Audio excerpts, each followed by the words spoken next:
As I'm rounding out my college education, it has become incredibly important to ask the question, who am I? To understand where I'm going, it is incredibly relevant to look where have I been. So, who am I now? I'm a student working within the confines of Butler University. I work for various academic and non-academic departments. I'm the youngest of two with an older sister, inspired by the success of our parents. I'm a friend, establishing close connections with others around me and staying connected to old friends. And I'm an avid traveler, accumulating more frequent flyer miles in a given year than most, splitting my time in the Midwest at Butler, in Columbus, Ohio, and with my mom in Orlando, Florida. In a sociological context, I want to look at what social factors influence who have I become.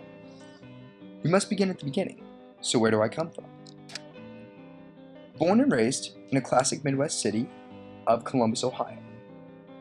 Only as of recently have I moved out on my own to Butler University in 2011, just as my mom was moving to Orlando, Florida. Growing up in Columbus, I was born into a unique Buckeye culture. Culture, being learned, socially transmitted customs, knowledge, has influenced my behavior. The dominant ideology in Columbus is to worship at the altar of The Ohio State University, an extraordinary focus on family, community involvement, and kindness. It is the norm to know many people of your community and shout OH, and for people to respond with IO. As I moved forward into college and moving to Florida, there was some culture shock. I examined everything through my own cultural lens, being very ethnocentric. However, as I immersed myself in Orlando and Indianapolis, I began to view their culture through their own perspective, in a very cultural, relative way. My upbringing in Powell has two halves. I grew up in a small suburb 14 miles north of downtown Columbus, in this quaint little town called Powell. Powell retains this small town feel, with a historic downtown, all while remaining in touch with the greater city of Columbus. My upbringing in Powell has two halves. There's the time before my parents' divorce and the time after.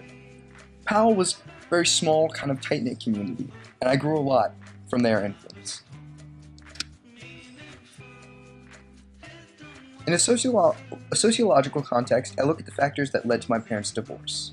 Desire for wealth, certain freedoms, health. From my personal opinion, the divorce was driven by conflict, not a failure of function. A social interactionist may postulate that my father, focusing on wealth, drove the division of my parents' relationship, as my mother wanted to work a lower-paying job to spend more time with my sister. The social impact of the divorce cannot be outlined. Before the divorce, we had the true nuclear family. Mom, Dad, Nicole, me, all under the same roof. We were, from a functionalist perspective, we were a cohesive unit. Nicole and I were able to make it to school and soccer practice on time thanks to our mom and our babysitter, Grandma Annie. From a conflict theorist perspective of our family was attempting to bridge the gap between the social classes, as Mom and Dad worked 40-plus hour weeks. Looking at my upbringing from a social interactionist perspective, Nicole and I learned many norms from our parents, but it was the incredible influence of Grandma Annie on instilling manners, passions, challenging us to be the best that cannot be overlooked.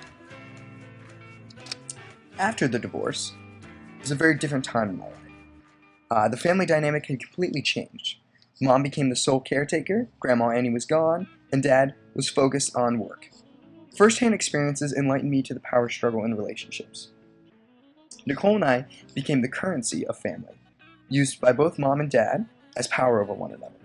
Conflict theorists would pose that whoever had the kids had the power in the relationship. Nicole and our lives had changed dramatically. Mom worked 40-plus hours a week to keep us afloat. Nicole and I were not allowed to be flexible, spontaneous, or random. To maintain order, the family needed to function as a cohesive unit. This is where functionalist theory has had an impact on my micro-sociological view of the world. Looking at how life needed to be structured and orderly, where Nicole and I served out specific functions for the family. From a social interactionist perspective, this is where Nicole and I learned many truths about the world. The world around us, if you're not an expert in one thing, you're going to get ripped off. From cars to sinks to floors, you name it, there's very many things that I experienced, especially living with my single mother, that things were very wrong and taken advantage of. School and church established a set of governance and formal norms necessary to learn before entering life. Sports and activities have an intangible connectivity to others. Maturity came as needed, and in many ways, it's a spectrum one cannot go backward on. So the question is, how did I get to where I am now? Well, I see the world as a very functionalist perspective. I see it as a set of order, as in I need to fill a place, and I see others as needing to fill their place as well.